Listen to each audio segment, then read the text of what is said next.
to the edge of the mandible, and the animal carried it in its escape, keeping it for the rest of its life.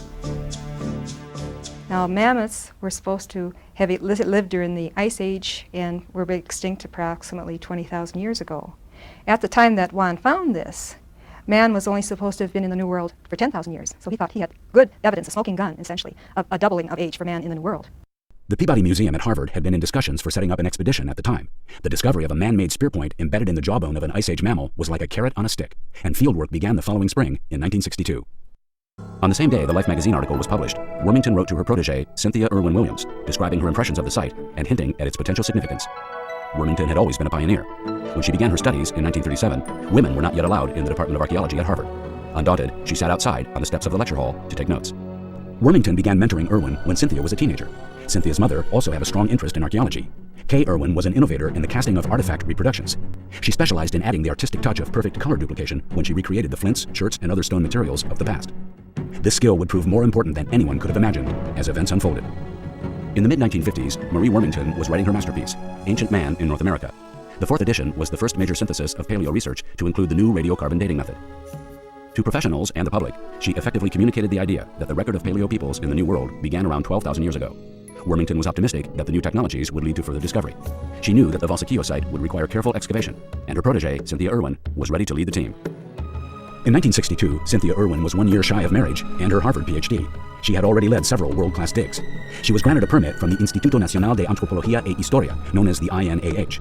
Along with Juan Armenta, she began her first season at Hueyatlaco, on the shores of the Valsequillo Reservoir. She went down there for 3 years, 1962, 64, 66. She organized probably one of the first interdisciplinary archaeological expeditions, at least in Mexico, looking for early man in America during the Ice Age. Interdisciplinary means that it wasn't just an archaeologist going down looking for artifacts. She brought along Smithsonian paleontologists and geologists from the U.S. Geological Survey, the tops in their field. The site, called Hueyatlaco, was once the channel of an ancient stream. Cynthia chose a spot to excavate not far from where Armenta had discovered the engraved bones. The site turned productive very quickly. Stone spear points were uncovered, and Cynthia's team began to carefully record the positions where the artifacts were found. The sites that were chosen all were productive, all had artifacts, and all were associated with Ice Age animals. So it was an incredible beginning in 1962.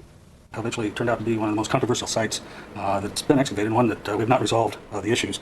The site is stratified. In other words, younger stuff's at the top, and you just dig on down through lower stuff. And these are casts of the artifacts, starting up here with the upper Hueyatlaco Unit C is the youngest, and then this material down here from El Horno is the oldest. And that makes perfectly good sense, because this type of projectile point is bifacial, it's flaked on both sides, and it's bipointed. And to my way of thinking, this is an Asian-style projectile point because it's very thick relative to its width, and it's pointed at both ends. And we can follow this style of projectile point all the way back into Siberia. But we see these in South America starting around 12,000, between 13 and 12,000. And so to find this at roughly that same age in the Valley of Mexico makes perfectly good sense. One of the interesting parts about these spear points was that they did not have the customary flute that was essentially the earmark of Clovis points. So she knew she wasn't dealing with a Clovis culture here. Beneath the volcanic layer, called the Hueyatlaco ash, are deposits of clay. Beneath those layers are beds C and E, where Irwin Williams found bifacial spear points and Ice Age animal bones. Beneath that was bed I, where the older unifacial spear points were found. So they started excavating down below, and all of a sudden they started getting these very interesting flint artifacts. And these are projectile points that are unifacial. In other words, actually they're not even bifacial. They're just pieces of flint that have been shaped to a sharp point with these steep flakes, and all the way down here, all the way down there, and that's all they could do to make the artifact. And these were found with mammoth bones, with camels, with horse, all kinds of animals that are now extinct. Cynthia personally excavated each artifact as it was found. The stratigraphy and the relative positions of the stone tools made sense to her. It is generally accepted that bifacial tools were more complex, and the bifacial tradition more recent, than simpler unifacial tools that would be found in the earlier, lower levels of geological time. This led her to conclude that she had perhaps technological evolution occurring at this site. She had excellent bifaces on top, and she had unifaces on the bottom, all associated with extinct Ice Age animals. It couldn't have been better. The problem was dating. The bones were so fossilized, their organic materials had been replaced by minerals, preventing C14 from being used on these bones. There just wasn't enough organic material left to date. Cynthia believed they needed to find another site, away from the edges of the water, where the bone might not have become fossilized as quickly.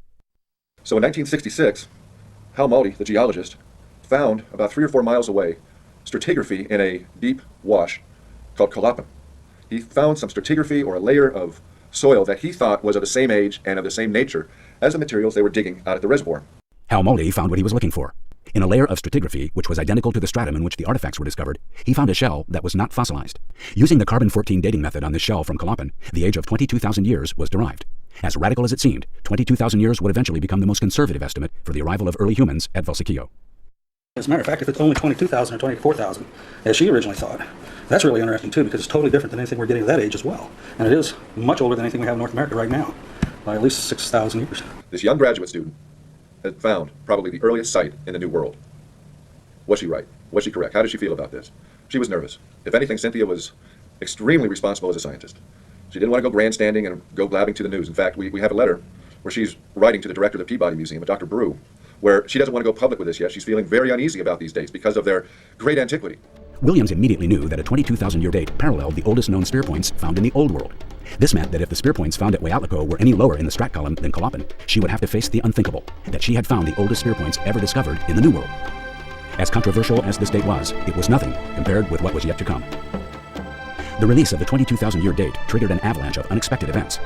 Dr. Jose Luis Lorenzo, head archaeologist at Mexico's National Museum, published a bulletin accusing Irwin Williams and Juan Armenta of planting their discoveries. Then, according to eyewitnesses, Lorenzo sent armed federales to the site to intimidate the workers, trying to elicit confessions that they planted the controversial spear points. Juan Armenta's daughter, Celine, remembers those days. The scientific authorities sent some men with pistols to try to scare the workers at the field, and there were about 60 workers. But 3 of them accepted that the fossils were planted, and only these 3 people who signed the paper and saying, yes, we planted, and the scientists planted the fossils. The other 50 and more workers never accepted. They were very honest. The people with the guns wanted the workers to say that the site was salted. What that means is that instead of digging the bones and the tools out from the sediments themselves, somebody planted them in the dirt and then dug them up and said, oh, we found them here. Jose Lorenzo, who was the Mexican archaeologist, who's well known for his Paleo-Indian work, I think was a little jealous that, 1, he didn't find that early stuff, 2, that it was an American that found it, and 3, it was an American woman that found it. And so he did everything he could to discredit Cynthia and the work. I don't think she was directly accused of planting the artifacts herself. Instead, it may have been something much worse, that she was incompetent to realize that artifacts were being planted on her site. These sites were all very hard sediments. They were not dirt like you usually see archaeologists digging in your science films. Consider a sidewalk. You're trying to convince an archaeologist that something in that sidewalk has been planted. This means you've got to break open that sidewalk and try and cover it up. Having worked down there last year and experienced the density and the hardness of the sediments, both the Mexican archaeologists and myself agreed there's just no way you could plant artifacts in this material and hope to get away with it. Marie Wormington quickly moved to her protege's defense. In the fall, she organized a professional conference, essentially to defend Cynthia against the claims of fraud. The archaeological professionals closed ranks behind Cynthia, confirming the validity of her excavation work. She was one of the greats in instituting new techniques, new scientific techniques for recovering the most minute detail. And this was one of the wonderful elements she brought to her profession and why she was so highly regarded for her entire life. They owned the artifacts. She was working under a permit that these artifacts belonged to the Museo Nacional in Mexico City, where some of them worked. And so when she left, she deposited these along with the bone at the museum. And when she went back to study them, they were all gone. They've never been seen since. Now, fortunately for all of us, her mother was with her, and while she was in Mexico, she cast those artifacts before they were given back to the museum. And when she died, her collection came here. And so this is all that is left of that excavation, is what's these plastic artifacts in this box. So right now, the important thing is Cynthia's now passed away, as have the archaeologists in Mexico that were basically jealous of her finding this real early stuff. And so now it's time to go back and reassess what actually went on there. In spite of the support Irwin Williams received from Wormington and her peers, the controversy about the artifacts was soon to escalate when new dating techniques were applied. In an attempt to accurately determine the age of the volcanic ash, 2 geologists from the United States Geological Survey were brought in. Barney Szabo ran tests using uranium series dating, while Virginia Steen McIntyre examined mineral crystals using her expertise in tephrochronology. No one was prepared for the shock when Barney Szabo announced a uranium series age of 250,000 years old. We dated the strata at 250,000 years, 250,000 years, which was more than 10 times older than they thought they should be. At this point, Irwin Williams